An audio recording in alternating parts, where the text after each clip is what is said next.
Hi there, I'm Liv from Video My Job, and right now I'm here with Ambrosia from Duo Security. Yeah. How are you? I'm good, thanks. How are you? I'm very well, and congratulations on your keynote speech. It was really insightful, and we really appreciate you doing the interview with us today. So I have a couple of questions for you. The first one is, what items are most shared amongst the members and users for open source?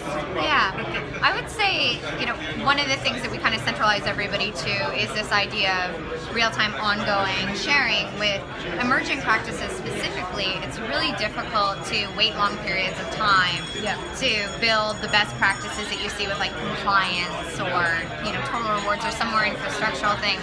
And so for us, a lot of people will ask questions on our community portal that might be really tactical and small, like, I don't know how to do this one thing. So that's pretty frequent, just like that real-time information where they don't have the phone a friend network, or it's hard to find, the 5 people who know how to do that.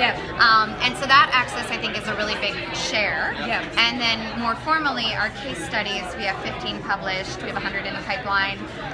Those tend to get the most, I would say, attention and the thing that people get the most value of, just because of the work that goes into.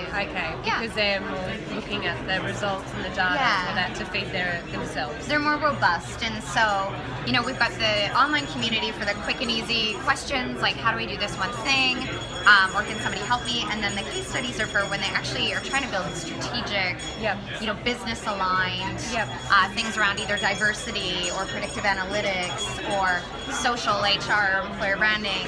They can draw things like, we have a template around how to build a cultural manifesto or an employer branding guide for your recruiting team.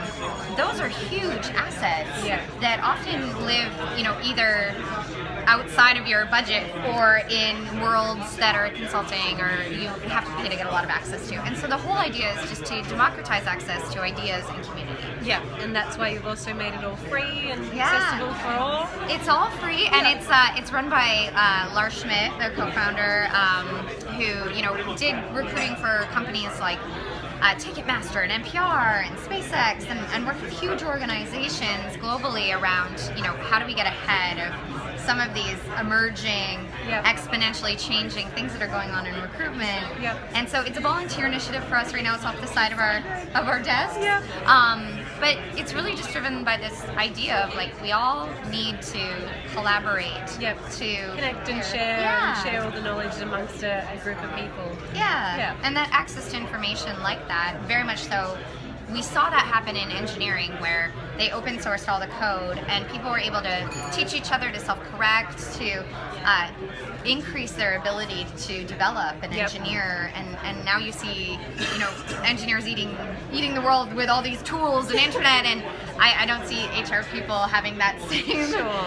But the leader and laggard community, there is a huge gap that needs to be addressed, and I don't think there's going to be one thing that helps solve it. I think it's going to be a lot of things, 1,000 little drops in the bucket that are going to help people get access to what they need to feel not so overwhelmed, and this is one of the ways we thought we could contribute. Well, thank you so very much for being here today. We really enjoyed it, and it was a real pleasure to meet you. Thanks for having me. Safe travels back to Detroit. I will. I hope you sleep on the plane. Thank you. Cheers, guys.